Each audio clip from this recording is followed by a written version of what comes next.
Hey, it's JC1424 once again with another album review, and today we're going to be throwing it back to 2006 for the emo rock opera album by My Chemical Romance, The Black Parade. This is an artist that I didn't really get into that much until late last year and the beginning of this year, and the reason why is because of my girlfriend Kayla. Whenever I first met her back in 2015, I got familiar with the name and that's about it, but when we got into this year, we were hanging out a lot more obviously, and then I saw a video from Brad Tasted Music, and his content is amazing, by the way. Subscribe to his channel, thing up there in the top right of the video. I gotta say, his reaction got me into it because he doesn't even really like rock music that much, or he wasn't, that into the genre until he was, reacting to stuff like this. And because rock genre has been my favorite ever since I was freaking born, this really got my attention. And now I own my own copy of the album. I got it brand new. I had to order it from Japan because every other freaking copy was censored. And the first time I ordered it, it never came in. So I ordered a second one and got a refund for the first one. And then on the same day that the second one that I ordered came in, I got both of them.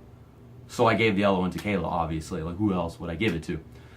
So I already did a throwback previously this year, and that was Breaking Benjamin's 2006 album, Phobia. And this one was released in the same year, so they're very, very different. And we're going to find out once we get to the scoring at the very end of the video, which one I like more. The album starts off with an intro track titled The End, and with that in mind you could probably imagine that this album works its way in reverse, because right here it seems to be an observation of how people treat those who have died. It's written in third person perspective obviously because the character in mind is dead and everybody's at the funeral. And with this it's a really sarcastic ballad with this dry guitar there, and then it comes into this chorus which is really powerful with its guitar chords, and then it crashes at the end with this blues piano in the background and these backing vocals. Whenever the chorus comes again, it gets a little anthemic, and then wham, we're into track 2 where the character is actually dying, and it's from this point on, the album really seems to be, life flashing before the character's eyes, except stretch out into a 50-minute span. It's a very creative concept. But in the track Dead, it's really an idea of whether death is punishment or a relief from life, wondering if they're getting the right and deserved afterlife. And you get that, I think, in 2 other tracks on this album, one being House of Wolves and then Mama later on, and they're quite a few freaking minutes away, to be honest. But with this one, there's lots of vocal passion, and especially at the end with this anthem that it has to it, and this is one of them pop-punk tracks with just amazing guitar solos on the album. I feel like this entire album is just filled with wonderful guitar work, and this is probably one of the best pop-punk tracks on the album, maybe my favorite.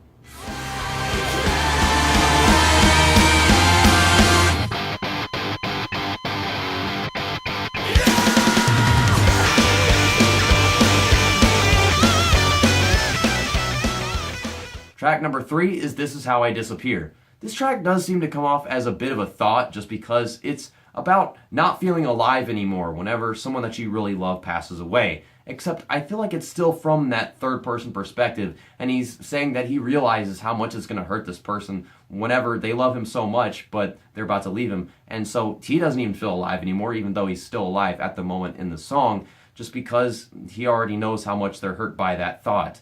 And it's very romantic and tearful at the same time. Now it's got this really great dark guitar work as you go into the bridge, which is just really speedy with them drums. It becomes so intense and haunting at the same time.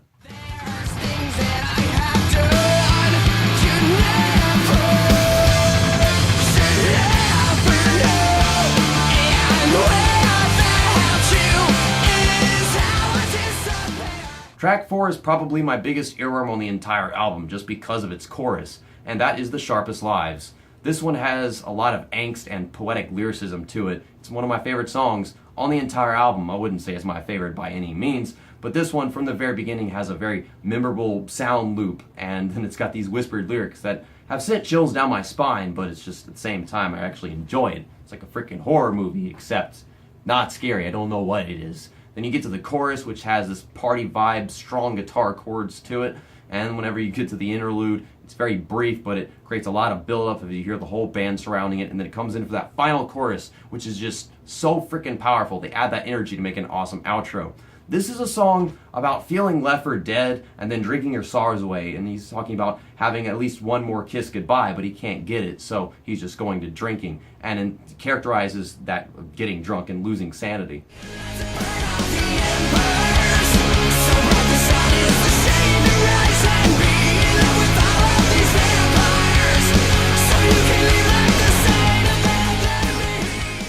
fifth track on the album is Welcome to the Black Parade, and this is of course the title track and epitome of the entire album.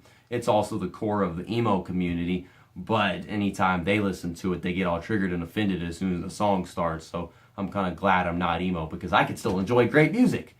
I don't know where I'm going with this statement. But anyhow, this song right here has a very inspirational meaning for someone who's feeling lost, and that's kind of the idea behind it for this character who's thinking of a flashback to whenever his father took him to a parade, and he tells them when he grows up, he should be someone to help people fight their inner demons and help them from feeling lost. And I can relate to that because of the issues I had in high school as an introvert who was always feeling trapped inside. I couldn't let loose my personality and having suicidal thoughts, of course. And then whenever I got out of high school, I felt like I could really just branch out, and I had so much weight off my shoulders once I graduated. Now that I got that story out of my way, you know my background and how much better of a person I have become now, or how much better I feel now that I'm done with high school. Let's actually talk about the music portion of it all. From the very beginning, this song has a fantastic instrumentation that is very inclusive and progressive at the same time, with just the piano and the drums. I hear a trombone in the background a little bit. The guitars are very classical. It reminds me a lot of Queen. And as a matter of fact, My Chemical Romance stated in their interview that that was one of their biggest inspirations for this album right here. I love how powerful those choruses are with this pop-punk track that's so anthemic. And then whenever you get into the bridge, it helps establish a key change that makes the outro of the song just absolutely mind-blowing. And it makes this just so freaking timeless. When you're gone with what you want to know, we'll carry on, and though we are said, God believe me, Song number 6 is I Don't Love You, and that's at this point on the album where you'll probably realize that there are various genres of rock, but for the most part it's either emo or relatable. And this one is hard rock with some spectacular guitar work as always, because it's My Chemical Romance and that's what they do. But what makes this one so significant, for me personally at least, is just all that attitude that drives it. As the breakup song of the album, he's talking about how she won't even admit to using him as her crutch, I suppose, and then not wanting to just simply let the relationship end on good terms. I don't love you like I loved you yesterday.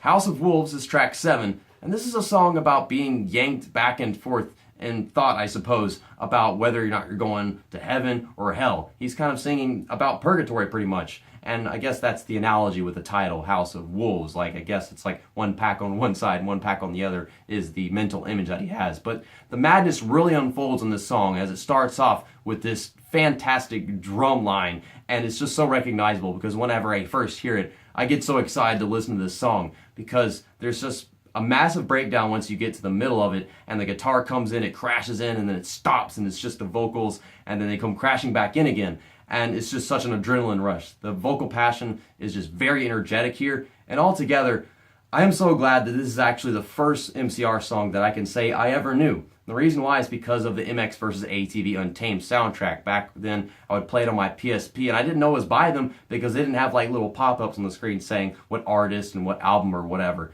It was actually on the PSP, so it would just play, and I would hear it, and I would enjoy it. But once I listened to this album, I was like, I know this song. And yeah, it's one of my favorite songs on the album because it really sticks with me to this day. You better run like the devil, cause they're never gonna leave you alone. You better hide up in the alley, cause they're never gonna find you a home. Getting to track 8, we can say that we officially know how the character in mind dies, and that is through cancer. One of the worst sicknesses known to mankind, because it is so freaking slow, and I think like only half of the people in the world actually survive it. It's like once you get it, you know you're almost doomed. I actually had, my grandma died of cancer back in like 2011, I believe. But this song is actually one of my least favorites on the album. While I still do love every song on the album, the reason why is just because this one comes off a little too brief. It's like 2.5 minutes, I think. But still, in that allotted time, there is so much, like the pianos and the really crisp vocals, which are just everything here. The dramatic builds allow this to be such a romantic but also heartbreaking song. And you really expect that the moment you see what the title is. I will not kiss you,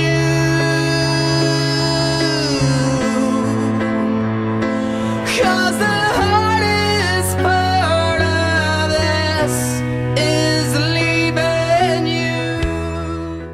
Track 9 of the Black Parade was titled Mama, and though I don't think this was ever a single as far as I'm concerned, I know it's definitely one of the big fan favorites. It's a western medley of theatrical but also haunting rock. It's the one track on the album that signifies the fact that it's supposed to be a rock opera. It has its key changes, the way the time signature goes up and down, and they have a second vocalist that's meant to portray the character of Mother War because that's what the song is about. You've got this coming from the perspective of a soldier who feels like back at home people portray him to be such a wonderful person, but deep down inside he just feels awful for everything that he's done. And we mentioned that in other songs such as House of Wolves and Dead, which was track 2, that they have that same idea, him not knowing where he's going after he dies, him just being really caught up in what his afterlife might be. So with that being said, this is probably my second favorite song on this album, maybe my favorite. I'm kind of undecided between this one and Teenagers. You should have been, I could have been a better son. And when we go, no blame us, yeah. We let the fires just feed us, yeah. Sleep is the 10th song on this album, and it puts off this vibe as a deadly lullaby, but also somewhat psychiatric, because from the very beginning you hear this distorted audio recording as the patient lies down and he's in the psychologist's room and they're asking him like what he's experiencing. He feels like he's asleep, and then someone's grabbing onto his throat and he's having these night terrors. And this entire song is about how you can go to sleep and you can have these dreams, but you wake up and it's always too good to be true. And then it compares how reality is just a freaking nightmare for someone in depression. So I feel like this character has gone into depression at this point because I have experienced that firsthand.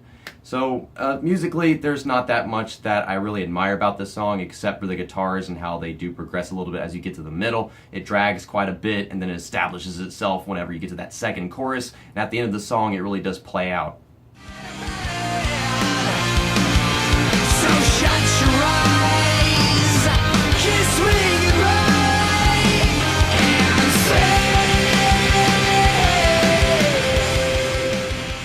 I was just talking about how this song is tying for my favorite song on the album, and now that I've taken the time to think about it, track number 11, Teenagers, just by a little bit is actually my second favorite, and I love Mama just a little bit more. It's okay if you love your mama more, though. Anyhow, this song is one of the most well-known by the entire community behind My Chemical Romance just because it is ever so catchy and has a very inspirational message behind it. What really gets my attention is how overly satisfying it is whenever it comes to the instrumentation. It's got this classy cowbell, then it's got this great guitar that just crashes in for the chorus like always with every other song on this album, but then it's got the piano, the ratchet in the background, and speaking of the ratchet, I don't hear that ever when listening to rock music, so that one really makes this one a very significant memory for me.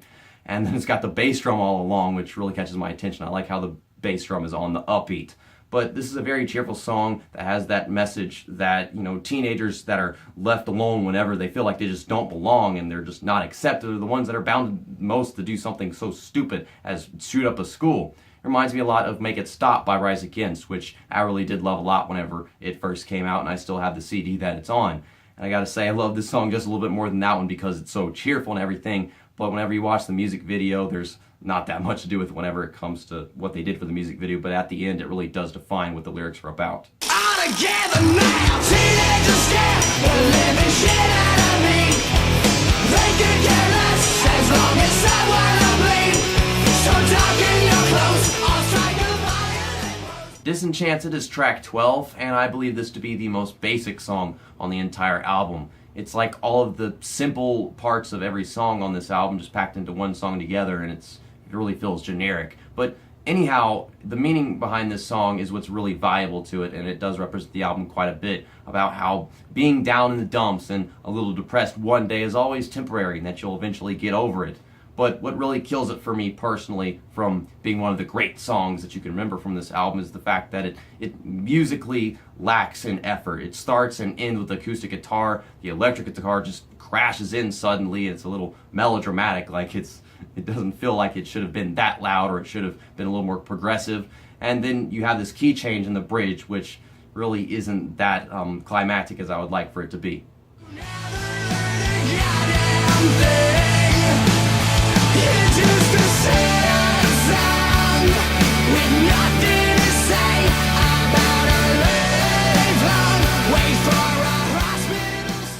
Famous Last Words is the final song listed on this album. That is track 13.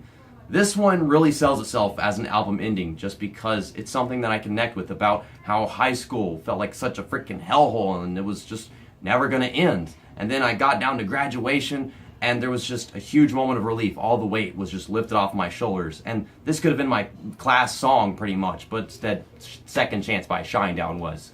This song is better. Fight me, whatever. But anyhow, from the very beginning, it's got this badass guitar riff that I absolutely admire, and then you get to this sonic chorus which just crashes in and it's just fantastic. And then afterwards, this high guitar is in the second verses, and that really makes it that much more significant to the song. And then you get to these violins as the song comes to an end and the instrumentation just disappears, and it's just the Killjoys themselves singing the final lyrics, and you can really tell they're saying what their final message is with it just being them. And then, after a few moments of silence, all of a sudden, track 14, Blood, hidden track. And I guess this song is basically just saying that the character that we were listening to all throughout this album, he goes to hell, because the track title is Blood, and this song is about him getting used to the fact that everybody's sucking the life out of him. I feel like that's the idea here. But really, this song feels like it came out of the 50s or the 60s with its sound, because it's got this goofy piano and it's really distorted vocals. And with that in mind, it's just a really fun song, but it doesn't really contribute to the final score of the album because it's a hidden track. Before I give you guys my final score for the 2006 rock opera album by My Chemical Romance, The Black Parade, I just want to take the time to thank you for watching and listening to me talk about this album in depth with every track individually. And, I mean, man, this album has a lot of freaking artwork to it. You could just look through it all. It's got a lyric book, but then behind it, it's got a bit of a poster. And, yeah, I mean, if you have the actual copy, you get to see all this shit right here. So hopefully you can actually see that. And now I gotta figure out how to put the stupid thing up. But, yeah, my final score for this absolute masterpiece, once I get the lyric book into the CD case, is a 98%. Another album that would probably get a score this high is American Idiot by Green Day, which came out in 2004, I think, which is also a rock opera album. Now, that one's more famous, but I personally feel like I enjoy this one more. So, if you're that interested in my opinions on this one, then you should really take the time to listen to the whole thing yourself, because it really is that much worth it. But anyhow, see you next time. That's that. And album review over. I am not afraid to keep on living. I am not afraid to walk this world.